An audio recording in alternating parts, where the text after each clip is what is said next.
Isa, mudawa, mutaru-taruta. Hay! Mga bata kayo, alauna na ng hapon. Magsitulog na kayo. Hala, Nay, di pa ako inaantok eh. Oo nga, Nay, bukas na lang. Ayan. Kaya hindi kayo mga nalaki, puro kayo laro eh. Matulog kayo doon. Sinasabi ko sa inyo kung ayaw nyo mabuntal. Ba yun? Babantayan ko kayo ha. Sinasabi ko sa inyo.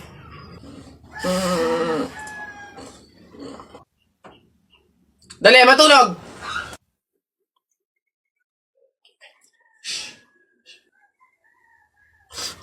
Ayun.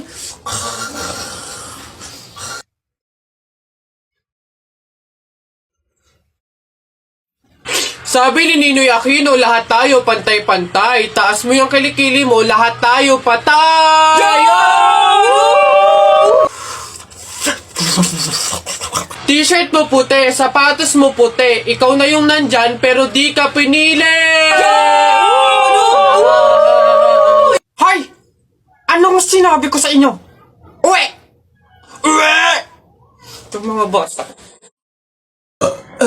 Excuse me po, magtatanong lang po, mawalang galang na. Wala po kasi kaming chicken oil dun sa table namin. Hihingi lang po sana ako. Ha? Chicken oil? Bakit? Dahil buto-buto na yung manok mo. Para saan? Para yun naman yung ulamin mo ng ulamin kapag bubulos ka na ng madaming kanin.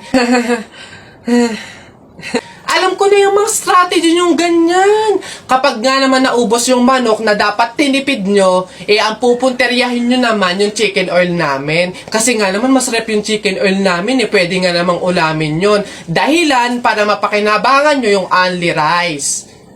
Alam ko na yan, wala na kayong mauuto dito. Visit? Akala nyo, banu-banu ako, no? Akala nyo, hindi ko malalaman yung iba pang mga strategy nyo. Hindi po to chicken oil. Wala po tong lasa. Ay, wow! Ikaw pa tong nag-inarte. Alam mo, kulang pa nga yan eh. Asin. Budburan mo ng asin para magkalasa. Chicken oil. Wala na, ubos na. Babe, andito na ako. Amoy kandila. Hala, babe! Bakit? Amoy kandila eh. Di ba pamahiin yun? Pag daw amoy kandila, meron daw masamang kaluluwa na nagpaparamdam. Paano na? Ay. Mansari kasi natin ngayon, babe. Kaya may pakandila. Ginawa mong horror yung special day natin. Di mo pa ako binabati eh. Puro ka kasi pamahiin. Happy Mansari! Anak. Ay, Nay. Bakit? May hawak bang pera sa kabaong yung lolo mo? Wala po, Nay. Bakit po? Ay, lagyan mo. Pamahiin kasi yun na dapat may hawak na pera sa kabaong yung namatay. Pinakapamasahin niya na kasi yun sa langit. Sige po, Nay. Ay. Ito po, lo. Pamasahin niyo sa langit. Ingat. Nasa langit na ako. Ay, opo, Tay. Kasi sinunod po ng pamilya niyo yung pamahiin na dapat may hawak kayong pera sa kabaong para may pamasahe kayo dito sa langit. Ganun ba? Naku, Teka. 1,000 yung binigay sa akin. Nasa inyong sukle. Ibigay niyo sa akin, ano to? Dayaan to, ha? Akin na. Ano na? Uy, Cheryl, thank you so much sa pagbisita, ha? Nag-enjoy talaga ako buong araw, promise. Welcome, Beb, at salamat naman sa pagpapatuloy mo sa akin, ha? Una na ako, ha? Bye! Bye, ingat! Shucks, malilate na ako sa pupuntahan ko. Nasaan na ba kasi yung kwintas ko? Dito ko lang yun nilagay, eh. Wow, Beb! Ang ganda naman nito! Bagay sa akin. Joke! Over naman sa judge. Ba't naman niya kukunin yun, di ba? Tsaka friend ko yun eh. Bala na nga. Diba? Feeling ko nga magjowa na sila eh. Tingin mo. Siguro. Babe, pabantay nga muna nitong bag ko. CR lang ako. Go, babe. I'm here na. Babe, punta na ako dun sa may counter. Magbabayad na ako. Ikaw ba? Una ka na, babe. Sunod ako. Teka, nasan yung cash ko? May cash akong dala.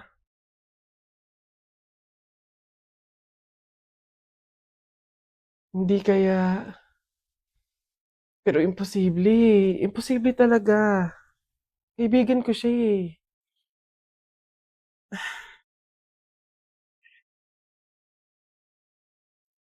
Ay, ang ganda naman ng frene ko. In fairness. Teka, kwintas ko ba to? Hello, Cheryl. Nakita ko kasi yung story mo eh. Huwag kang magagalit ha, pero umamin ka nga sa akin. Kwintas ko ba yung suot mo? Babe, sorry ah. Siguro baka naiinggit lang ako kasi meron kang mga bagay na hindi ko mabili. Yung kwintas na kinuha ko sa'yo, ganong kwintas kasi yung gusto kong regalo sa nanay ko eh. Kaso nga lang mahal, kaya hindi ko mabili. May mga damit din akong nakuha sa'yo kasi sa tuwing nakikita ko yung mga kapatid ko na lalabas, wala man lang silang magagandang damit na isusuot. Babe, sorry ha. Kasi yung pera na nawala sa bag mo, ako din yung kumuha nun. Binili ko kasi ng gamot tsaka ng pagkain si tatay eh. Kasi noong mga panahon na yun, nasa hospital siya. 1 linggo na kasi siyang may sakit. Babe naman, sana nanghingi ka na lang or nanghiram. Babe, tutulungan naman kita hanggat sa kaya ko eh. Kasi kaibigan kita. Babe, wala talaga akong mukhang maiiharap sa'yo. At wala akong ibang masabi kundi patawad. Kasi sa kabila ng pagkakaibigan natin eh, nagawa ko pa yun sa'yo. Pero nangangako ako na kapag ako nakaluwag-luwag,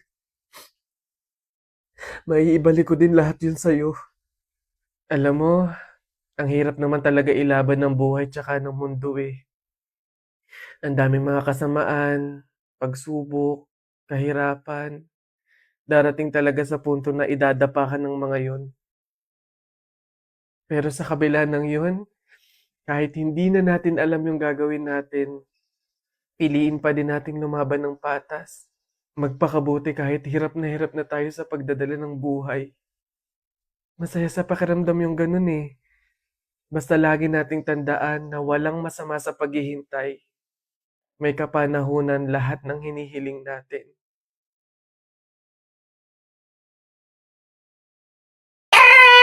Uy, Bessie! Ay, Mario, ano ba, Bessie? Wap, nagulat naman ako sa'yo. Ano ba yung kilig ka na naman? Eto na nga, Bessie Wap. Ipapakilala ko na yung official jowa ko!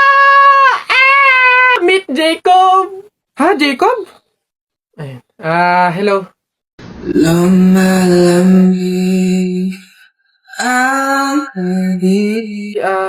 Siya yung boyfriend mo? Iyo!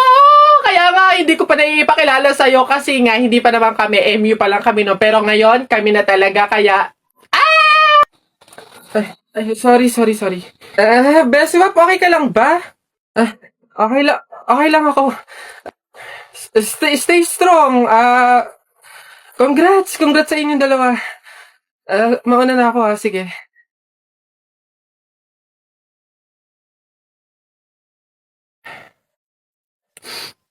Wait lang, teka lang. Anong paki ko? Di magsama kayo, bakit ako magsiselos ang papangit ninyo?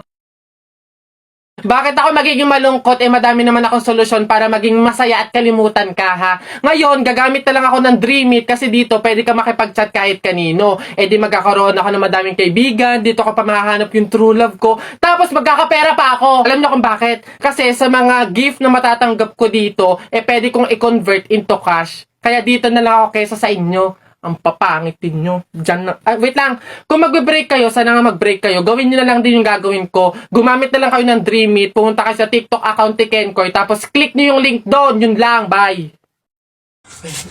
Tao po? Yes, ano yun?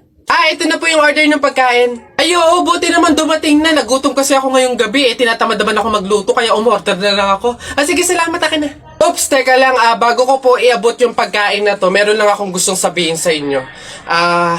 Alam nyo ba na pamahiin na bawal mag-abot ng pagkain tuwing gabi? Malas daw yun. Ay, sorry, hindi ko alam. Oh, at least ngayon alam nyo na eh. Basta ako, nagsabi lang ako. Kayong bahala kung gusto nyong malasin. Hello, nga, anong gagawin ko dyan sa in-order kong pagkain? Sige. Mas mabuti na yun nag-iingat. Wala naman siguro masama kung sumunod sa mga pamahiing ganyan. Mas mabuting sa'yo na lang yan. Iuwi mo na yan, kainin mo na lang yan. Yun! Ay, joke lang. Hindi. Ano, yan, mabuti yan. Sumusunod sa pamahiin. Ligtas, walang mangyayaring masama. Ayos yan. Yung bayad din nga po pala neto, nasaan?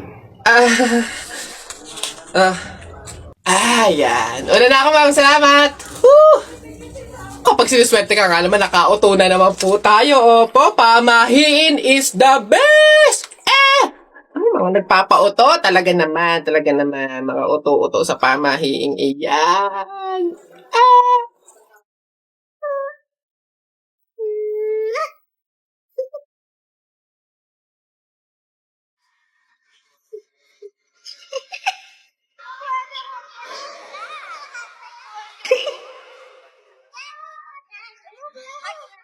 Hoy! Kanina ko pa napapansin ha? Ang init-init ng ulo mo. Tara nga palamigin natin. O eto, crema de leche ng Mang Inasal. Maghalo-halo ka para naman lumamig yung ulo mo.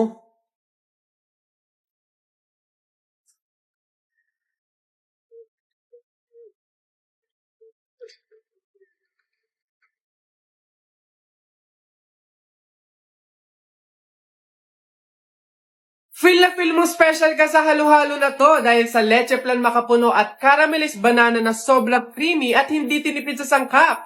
Lasap na lasap mo ang halo-halong sarap ng Pasko dito sa crema de leche ng Mang Inasal. Ku, akala ko hindi ka marunong umiti. Halo-halo lang pala yung katapat mo at 55 pesos lang yan for small add-on ha. Sulit sa sarap diba? Kaya dito ka na sa Mang Inasal.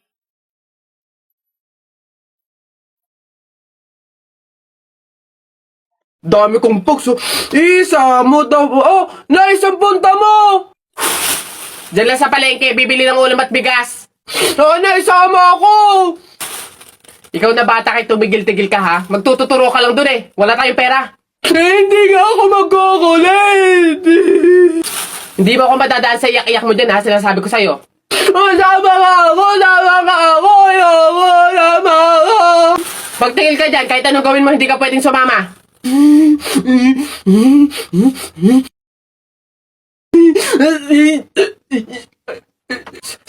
Sige, magbisi ka na doon. Kulit ng batang to.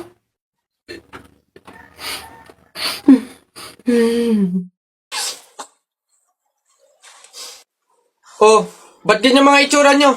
Eh kasi naman tayo natalo kami ng Jepoy na yun sa flip-top eh. Bata-bata, yabang-yabang eh. Diyos naman, natalo kayong dalawa ng isang bata sa flip-top? Hihina naman ng mga anak ko na to. Ako nang tatapos di sa nginunguto-nguto nyo yan. Ituro nyo sa akin ng Jepoy na yan. Eto tay.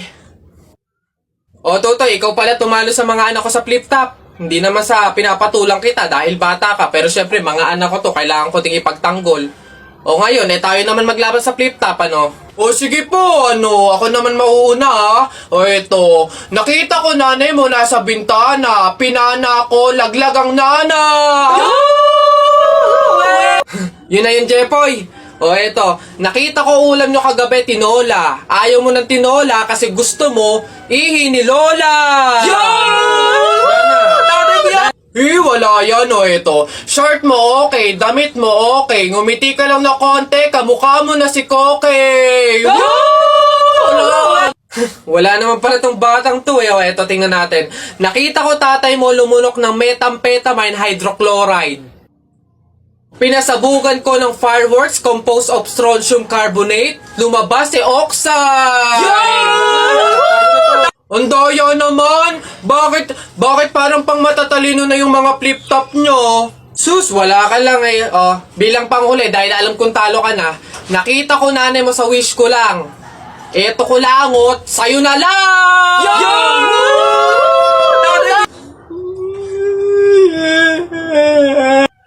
Talo!